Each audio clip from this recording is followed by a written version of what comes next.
момичета. Няма как някой друг да ги изпревари. Просто това беше голямата битка на титаните в момента при ансамблите Русия и България. Можем само да съжаляваме, че нямаме световни шампионки, защото България има толкова сериозни традиции точно при ансамблите. Абсолютен рекордьор с 9 световни титли е България при ансамблите и тези момичета, ансамблът на Таня Стоянова и на Ананиева беше достоен да спечели 10-та титла.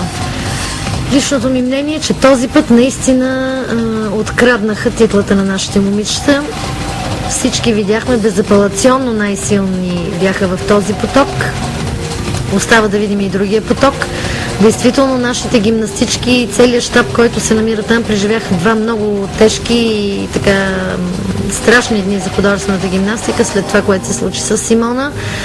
Но след геройството на нашите момичета от индивидуалното вчера, с завоюването на 2 квоти с 2 дебютантки абсолютни и с този медал на Елизабет Паисиева, използвам случая да поздравя и Елизабет, и Силвия, и Зорница, и техните треньорки, разбира се, и целият щаб, който работеше и така се представиха наистина блестящо, достойно, а за мен това е един невероятен завършък този многобой днес.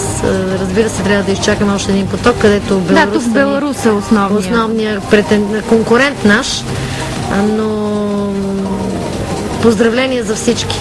Поздравления за всички. Просто този път наистина така, аз, която съм била винаги ужасно критична до този момент, този път с ръка на сърцето ще кажа, че взеха златния медал на българския национален отбор. Абсолютно им принадлежеше и така им прилягаше златния медал. Много жалко наистина, но аз смятам, че това ще ги амбицира още повече за Олимпийските игри.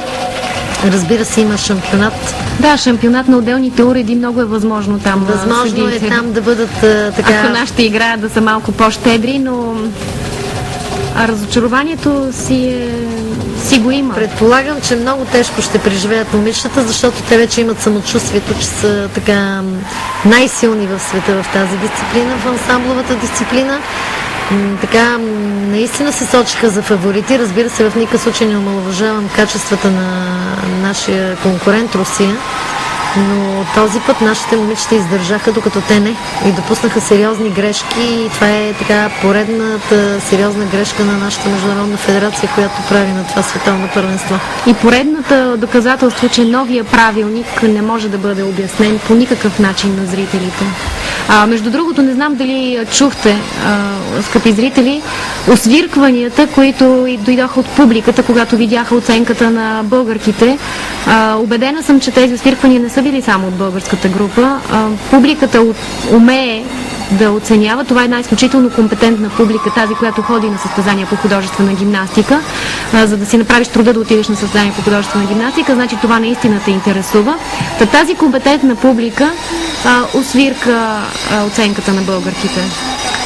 Ами аз мисля, че всеки, който е в залата и така е успял да сравни, чудесно беше, че те играха един след друг отборите и на България, и на Русия. Не може да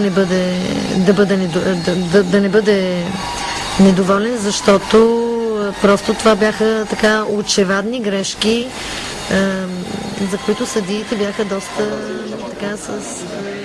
щедри. Нашите момичета трябва това да ги амбицира.